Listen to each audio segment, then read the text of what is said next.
We're flush with money. Yep.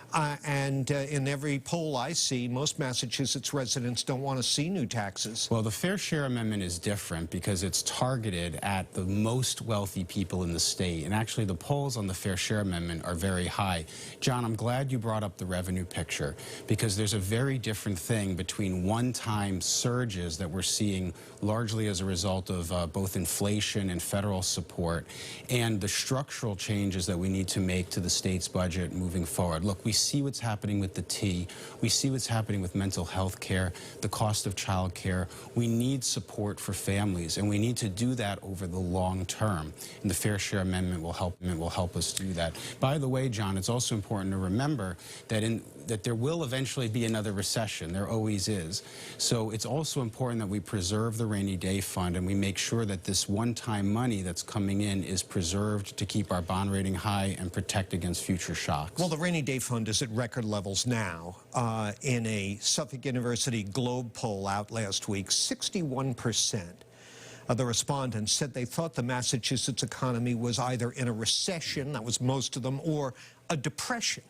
How is raising taxes of any kind a good idea in that environment? Well, we just passed what is one of the largest tax relief packages in the legislature in a long time, a very long time. And that relief is targeted at middle-class people, including help for renters, including help for senior citizens who are facing rising property taxes, including help for families who need relief. This is a very hard economy, John. It feels like a recession for everybody right now because of how high the prices are going, and it's across the board. You know, I've got young kids. Our child care bill is higher than our mortgage, and that's not unusual. We've got a lot of families facing rising rents, rising home prices. We've got to do the work to reduce congestion, fix transportation, get our housing in order, and that requires investment. Well, and by the way, it requires, John, those who have benefited the most from the economy over recent years, which has been the surging stock market. People made out very well when that stock market was surging.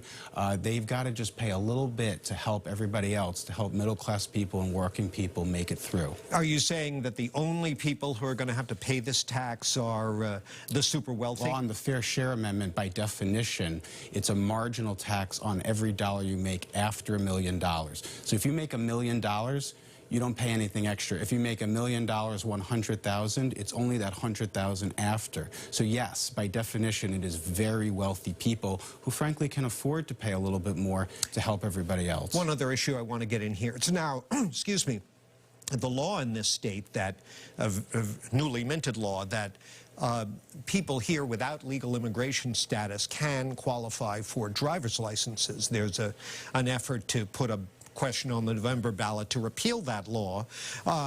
You voted for that, right? No, I support that law.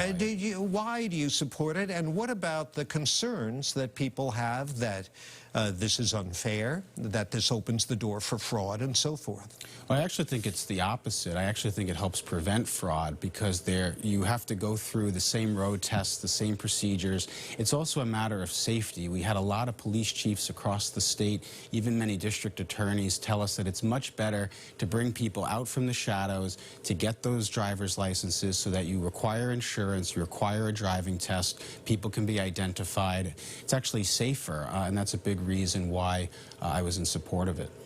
If people want to find out more about you, what you stand for, and your campaign, how do they do that? Well, I appreciate everybody tuning in. You can learn more about me at ericlesser.com. Again, that's Eric Lesser, ERICLESSER.com. And I appreciate the time, John. Is there a comments page? There is. And people can write to me directly as well if they want to reach out. All right. Thanks for being here. Good luck. Thank you. Appreciate it. Okay, that's State Senator Eric Lesser, candidate in the Democratic primary for Lieutenant Governor.